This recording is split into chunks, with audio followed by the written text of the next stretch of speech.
መጽሐፈ ኢዮብ ምዕራፍ 18 ሹሐዊውም በልዳዶስ መለሰ እንዲህም አለ።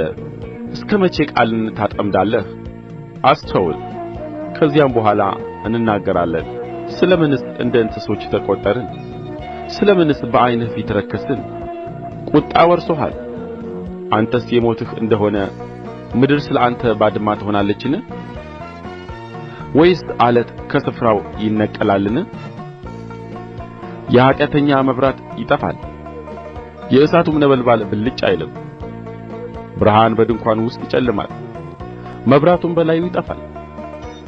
የኃይሉም እርምጃ ትጠብባለች፣ ምክሩም ትጥለዋለች። እግሩ በወጥመድ ትያዛለች፣ በመረብም ላይ ይሄዳል። አሽክላ ሰኮናውን ይይዛል፣ ወስፈንጠርም ይበረታበታል። በምድር ላይ የሸምቀቆ ገመድ፣ በመንገዱም ላይ ወጥመድ ለእርሱ ተሰውራለች። ድንጋጤ በዙሪያው ታስፈራዋለች፣ በስተ ኋላውም ሆና ታባርራቸዋለች። ኃይሉ በራብ ትደክማለች፣ መቅሠፍትም እስኪሰናከል ተዘጋጅቶለታል። የሰውነቱ ብልቶች ይጠፋሉ፣ የሞትም በኵር ልጅ ብልቶቹን ይበላል። ከሚታመንበት ድንኳን ይነቀላል፣ ወደ ድንጋጤም ንጉሥ ያስቸኵሉታል።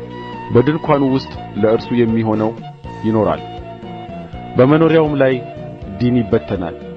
ሥሩ ከበታቹ ይደርቃል፣ ጫፉም ከበላዩ ይረግፋል።